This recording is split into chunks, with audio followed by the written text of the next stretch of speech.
gentlemen, and welcome to Bsutn Night Season 16. I am so glad you are all here. We have had a great summer break, and boy, was it a busy one. So we'd like to take a real quick look back at everything that happened this summer while we were gone. So I think a good place to start off is the happiest place on Earth where tragedy struck when an alligator attacked a poor little boy at Disney World over the summer. Which is terrible, obviously, but we shouldn't be so quick to blame the gator, guys. Disney World food is, like, really expensive. And actually, a lot of bad stuff happened in Florida, so let's just move on to the parts of the country that had their act together, okay? Do you guys remember Pokemon Go? It was like a fad that existed for about 2 weeks. And I'm really glad it's over, because we had a Pokemon stop at my house, and I kept trying to get them to move it, like, at least 500 yards. Megan's Law, am I right? It's no big deal. Now, the Olympics were actually a big deal. That's another big thing that happened this summer. And I actually like the Olympics because usually things that happen every 4 years are really unpleasant, like the general election and my unusually irregular gout flare-up. But unfortunately, leading into the Olympics, a lot of bad stuff was happening down in Rio. But I think the most heinous thing to happen was this Ryan Lochte incident. And this incident still baffles me. I'm not upset, but it baffles me. I know a lot of people were upset, but I'm confused. It left me with a lot more questions than answers, like why would he make that story up in the first place? Did he think people would believe that? Why would he even leave the safety of the Olympic Village? And how did he grow legs to walk on land in the first place? Are we talking like Little Mermaid or 13th Year Rules here? Speaking of Splash, the iPhone 7 came out and it made one by announcing it would be water resistant. And I get it, they can't make it completely waterproof. Something about keeping the rice industry alive in China. Something about how they don't quite have the best reputation with the working class there. I wasn't really following. And they're actually receiving even more flack over the decision to remove completely the headphone jack, saying it took courage. Courage, of course, being the name of the bottle of tequila underneath the desk. And Apple may be making headlines lately, but they're not the only smartphone that's been getting attention. Samsung's Galaxy Note 7 has been getting really popular as well, and experts are actually pretty astounded by how much hype it's getting, showing concern it's been outright blowing up. And speaking of blowing up, there were a lot of big movies that came out this summer. There was Suicide Squad, and people were really divided about the portrayal of the Joker in this movie, but I think Heath Ledger looked great. There were also some flops, such as Ben-Hur, Warcraft, and Ghostbusters, and I guess that just goes to show people hate fantasy films, unnecessary remakes, and women. I finally got around, actually, to seeing that Civil War movie that everyone was talking about, and boy, that Kunta Kinte is brave. Speaking of movies, the world is unfortunately still reeling from the shock of the news of Eugene Wildest's death, and I'll give you a few minutes to Google the movies he was in that weren't Willy Wonka. And we actually took it a step further than just a Google search, and we got a hold of his estranged son. Ladies and gentlemen, give it up for Eugene Wildest!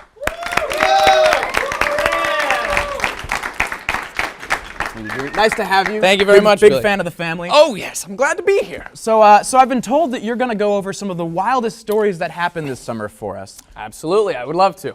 All right, well, why don't you start with what's your first big story? Well, let's begin with the Dorito-dusted Smaggle Razzler himself. You see, my family actually knows the drummy dumb plump strumpet Trump, who trumpets around all scrumpus wumpus. You mean Donald Trump? Yeah. Yes. Okay. Yes. Of course, Billicent. See, my family is aware. My family is aware of the monkey zonker because he clabble-jackets about and blabs similar to the way that Mr. Wonka would. If you can draw the comparisons, they put their name on everything they can. They have competitions within their own company, and they employ a lot of workers from other countries. But that actually sounds kind of unlike Trump. Trump's not a fan of immigrants. Why would he copy that strategy? Well, our workers were unionized. So. That makes a lot more sense. Elsewhere, I've taken in the wake of the snake who quakes politics so fake. What? Oh, you know. The wrinkle-sprinket pantsuit enthusiast whose blippy-flippity schwipsicle grip of her husband's sweet tarts were so quizzical as the former First Lady. You're talking about Hillary Rodham Clinton. Ha! You heard of all of her, wazzly little mailmen who would scurry around the inter-spider web all scandally-wandily? Are you talking about the Hillary Clinton email scandal? Okay, I don't think that's actually how that technology works. Yeah, that's how the technology works, Billy. Also, there was a heroic tale of the hero and how he fought the monkey-zonking evildoers of the world. He's constantly fighting to help others and has friends that bring him gifts. Rose from the dead, I believe, was born in a manger. Okay, you're talking about Jesus Christ. No, there was a book about it. Yeah, released. the Bible. No, not at all, Billy. He has a craxical, fossily scar on his head. Are you talking about Harry Potter and the Cursed Child? Yes. Oh yeah, that was pretty big news. That book came out this summer. Yeah, I didn't actually read it. I just know it happened.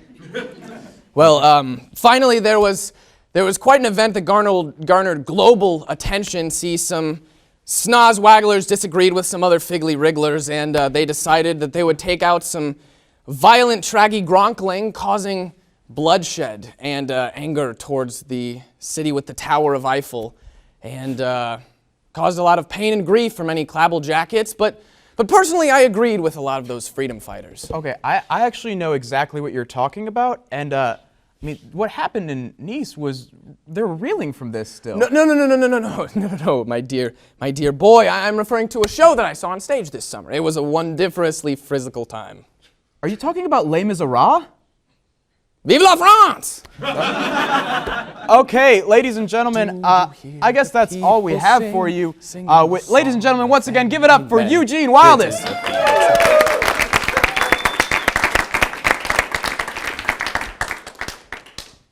And of course, it's kind of weird that you would bring that up because we had a lot of wild things happen outside of this show this summer, but we also had a pretty wild summer ourselves. Actually, I would say some of our cast members had a fairly greasy summer, and why don't you guys take a look at this video we prepared.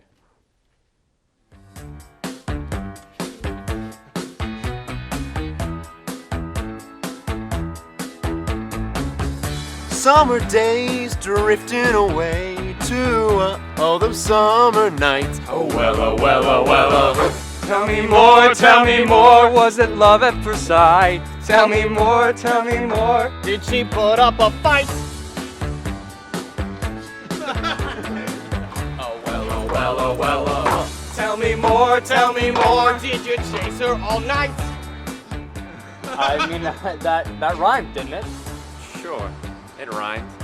Let's just keep going. 5, 6, 7. Tell me more, did you whip out your knife? Whoa. Hey, Kinnicky man, what are you singing? I'm just asking a few simple questions, trying to get the song moving, right? No, man. We really connected and all that jazz. No fights, no chasing, no knives. Look over there. You're gonna be in trouble. Hey la, my boyfriend is back. See that? Those girls are having a really nice musical number, and I'm pretty darn sure they're not talking about all the sinister crap you're going on about. Oh, come on, guys. We're having fun, right? Come on, let's go for another verse. Oh well, oh well, oh well, oh. Tell me more. Did she beg for her life?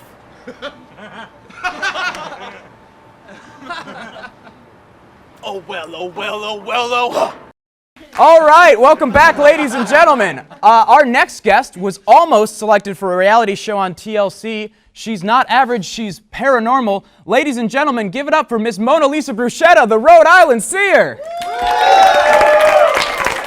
Oh, hi, Billy. It's so great to be here. It's great to have you. I gotta say, my producers were telling me you're gonna share your gift with us today, and we've taken the liberty to set up some of our audience. Okay. To set up Someone here. No, someone that has died. Okay. Someone here has a dead relative. Okay. A dead relative. Grandparent. Someone here has a dead grandparent. Great-grandparent. Great-great-grandparent. Yep. Someone here has a great-grandparent that died tragically. They drowned in the ocean. Oh, okay. A pool. Oh, no, a pool. Yes, a pool. They succumbed to the water. No, they were allergic to chlorine. No, oh God, for God's sake, did they drown in a pool of pudding? Oh, okay. Oh, one word, 3 syllable. Yes, 1 word, 3 syllable. Okay, no, sa. Cycling concussion. Yes. Okay, who's next? All right, Mona Lisa, I'm going to have to stop you right there. I'm sorry, ladies and gentlemen. It looks like, unfortunately, there are not any real spirits in here today. Oh, no, Billiam, can't you see? I just saw the spirits of this young woman's grandparent. No, you did not. Yes, I did. Oh, I did. You cannot tell the future. You're playing charades with this, Nitty. I mean, you guessed, for instance, that she had a grandparent who died in pudding. Well, there's someone's spirit here who died in pudding, too. I don't know what to tell you. You honestly mean to tell me that you believe that somewhere out there, someone in this audience had a great-grandparent who died by drowning in a pool of pudding? Do you get how absurd that sounds? Yeah. Hey, security, can we get this girl out of here? I swear to God, if I get one more fake medium bit. Hi, Mr. Prosciutto. We got to go off this way, but I just want to let you know I'm a huge fan, and I can't believe you guessed it. Grandpa died in tapioca. No, I knew it. Well, I guess that's probably good to know that there are those of us who've been affected by their pops in pudding as well. Those affected by Jell-O Pudding Pop spokesman. Actually, that's a bit too harsh. I guess that wasn't very progressive of me to make fun of her beliefs and her practices. It's not fair to say they're not valid. I remember when a good friend of mine, Hugh Mann, was publicly ridiculed just for who he was, or what he was. I actually think we might have a clip for this.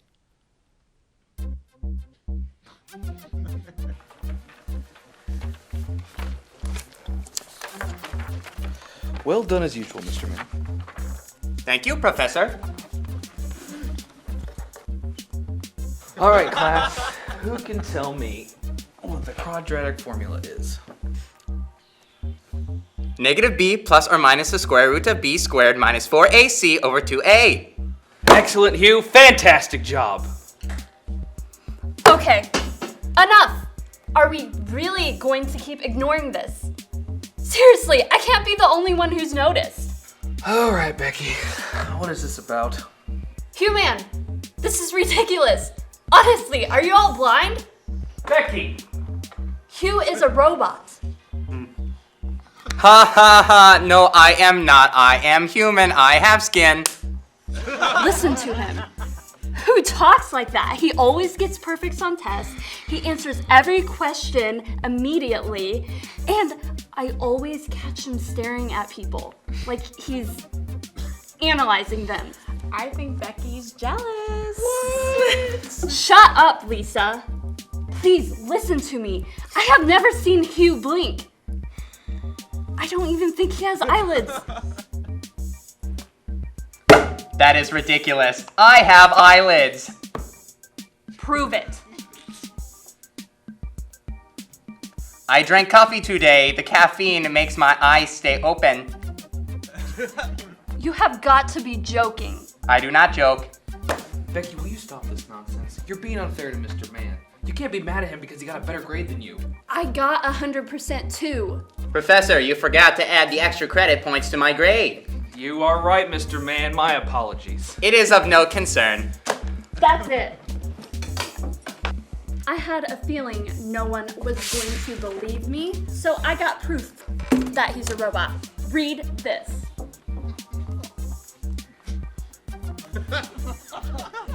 This is a witch hunt. Becky, that's enough. Yeah, Becky, it's not Hugh's fault he can't read. Yeah. Becky, you're being very cruel to me, and I do not appreciate it. Professor, Becky is cyberbullying me. I have feelings, I have emotions, I have skin. Becky, get out. But I will not have you terrorizing other students due to your jealousy. You may return when you've calmed down.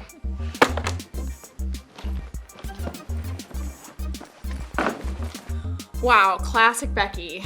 It's okay, Hugh. We know you're not a robot. Thank you, Lisa. She was a total... You have shown me kindness. You shall be spared. What? Nothing.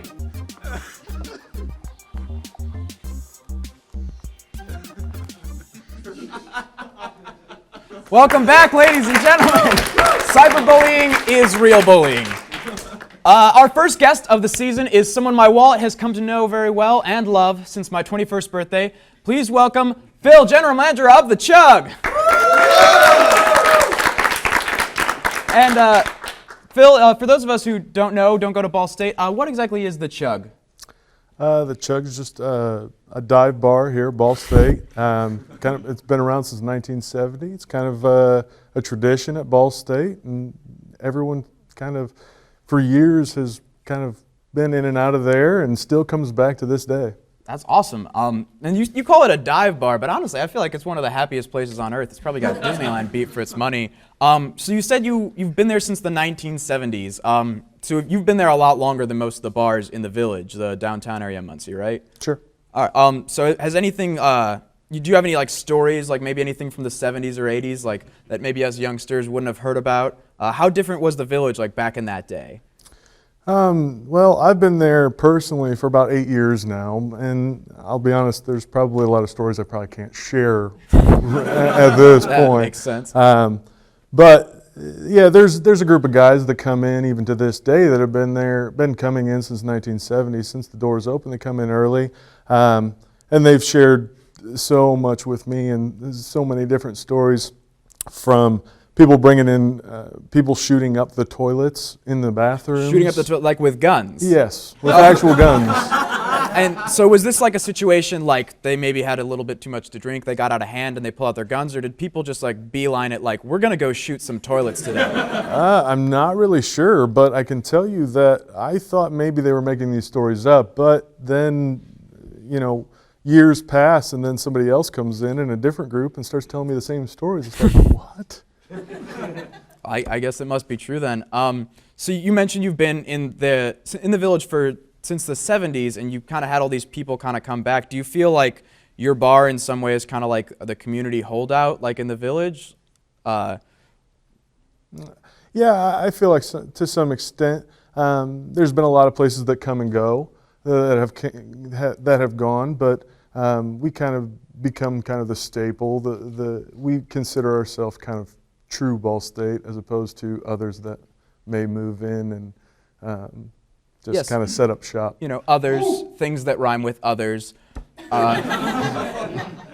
Sisters, So I gotta say, the Chug is probably one of my favorite, and I don't know if I'm editorializing here, but the Chug is probably one of my favorite bars, and I feel like it's kind of because, like you said, it's a dive bar, but how would you say like that, because most of the college bars I go to, they're really loud, they're really just a lot of dance music. How would you say kind of being a dive bar has set you apart as a bar? Well, when I say dive bar, I really think that it's kind of like a laid-back atmosphere. We don't necessarily have a dress code like other places. We don't necessarily have a typical type of people like other places. We kind of just welcome just a big group of all different kinds of people. And I think that you can walk in there and you can hear dance music sometimes, you could hear country music other times, you could hear rock music, anything. Oldies, I mean, it just kind of gives a wide range of different things. And it's, like I said, more of a laid-back atmosphere, more of kind of a hangout type place. So if you're going to a bar, are you the type of guy who goes to dive bars in your personal life, or is that kind of like you work in an ice cream truck, you kind of get tired of ice cream? No, absolutely. I tell people all the time when my wife and I go out to other places, other states, or anything like that, when we're on vacation, we always look for the Chug at other places. You know what I mean? It's just kind of what I like and what we're used to, and just kind of I look for that atmosphere, I guess. All right, and so obviously the Chug's a little bit different from most dive bars in that it's in a college town. Do you feel like living in a college town for so many years, has that kind of made you stay young, or are you just kind of like, damn, I don't understand these kids at all? No, I think that it's definitely made me stay young, and actually I'm personally enrolled in Ball State again. So that's awesome. Yeah, that kind of. Sure. Thank you.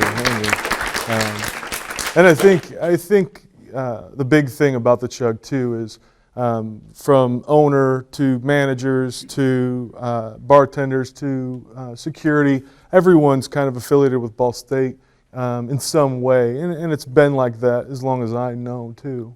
And so you're general manager now. Obviously you weren't born into that role. Did you work at the Chug for a while before you became GM, or did you work in other bars? No, I came over and took the position, like I said, about 8 years ago. Before that, I was actually at Scotty's Brew House. Someone in the audience. I actually, I worked my way up. I was a bouncer at one point at Scotty's, which Scotty's is weird. had bouncers? Yeah, I know, very odd. But started out as a bouncer there, then a server, then a bartender, and then a shift manager, and then I became the bar manager there, and then I came over to the Chug after that. All right. And so kind of going back, being a young college bar. Do you ever get like stupid questions from people who just like it's really obvious they've never done this before? Does that get like annoying? Do you have any like questions that you just don't want people to come in and ask?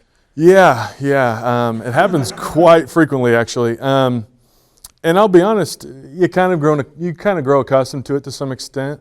But there's some that are just they blow my mind. The things people ask, they'll come up and say, you know. Yeah, I'll take a well Crown and Coke.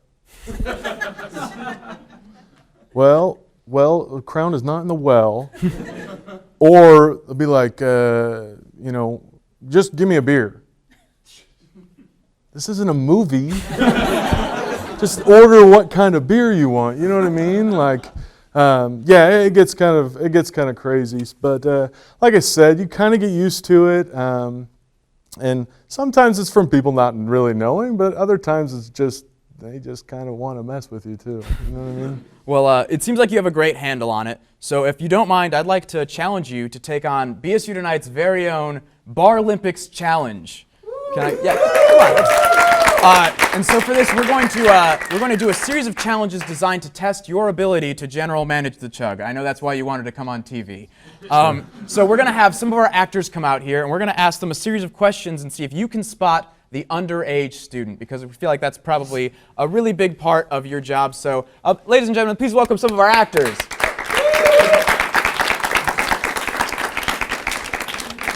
All right, so we're just going to ask you guys a couple questions, not when your birthday was, but still some questions to try and figure out if we can find out which one of you is the underage. So, contestant number 1, what was your favorite American Idol judge? Dick Clark. All right, I feel like that revealed a lot more than the question, but contestant number 2, which Spice Girl would you consider yourself to be? What's a Spice or something? No, I think I've placed his age range. And contestant number 3, what is Zima? Zima? Is that like a dance move or? All right, well, I think we have all the information we need. Phil, which one of these would you guess is the underage? I would guess number 3 down here on the end. Ah, you were wrong. They're all underage. Always card, Phil. Well, let's give it up one more time for our actors, ladies and gentlemen. And we've got one other game in the Bar Olympics, and this next game is going to test one of the most crucial skills every bar manager should have, and that is the ability to close up and get home. So this next game is called Closing Time. We're going to ask some of our PAs and actors to come on stage and help us out with this, and we're going to go through a few different things. You have to, or as quick as you can, you have to sweep up the trash, console the girl who is crying in the corner, wake up the guy who has fallen asleep, listen to someone's terrible business idea and tell him it won't work, and stack up all the cups so you can get home. Do you think you can take on the challenge, Phil? Let's do it. Ladies and gentlemen, let's do this. All right, so I'll take you through this real quick, Phil. We're going to start over here. Logan is going to pitch you his business idea. You have to listen to it and invalidate it. Over here, she's going to be crying, and then we'll come over here. You can pick up the trash, stack the cups, and then erase the bathroom graffiti from the wall. So do you think you're ready for all this? Let's do it. All right, as soon as I ring the bell, we go. And... Okay, so my startup company was for Tinder for dogs. How does that not work? It's got the millennial, like what? That's absolutely the dumbest thing I've ever heard. Beat it. My fish died. He's dead. Listen, I had to flush him, and I've never... Hey. He's dead. I'm never gonna touch him again. Okay, listen, it's not the end of the world. Life moves on. Go conquer the world. Go conquer the world. All right, and for the last part, the hardest part of any bar is to clean up, so we're going to need you to, audience, can we count down 10 seconds, see if you can get through all this trash, stack the cups, and wipe off our bathroom graffiti wall. Audience, are you ready? Yeah. and go. 10, 9, 8, 7, 6, 5, 4, 3, 2, 1. Oh, let's give it up for Phil, ladies and gentlemen. You got really close. That bathroom graffiti wall was just a little too hard. Unfortunately, that is all the time we have, ladies and gentlemen. If you could give it up one more time for Phil from the Chug. Remember, if you're in Muncie visiting Ball State, you're of age, it's a great place to stop in. I'll probably be there. And you want to say goodnight? Yeah, this weekend we have Hacksaw Jim Duggan on Friday. Saturday night we also have a band out of Nashville, the Void Nation. And every Wednesday, dollar pitchers, so come on in. I'm Billy Barry, this is Phil from the Chug, and we've been BSU Tonight. Good night, ladies and gentlemen.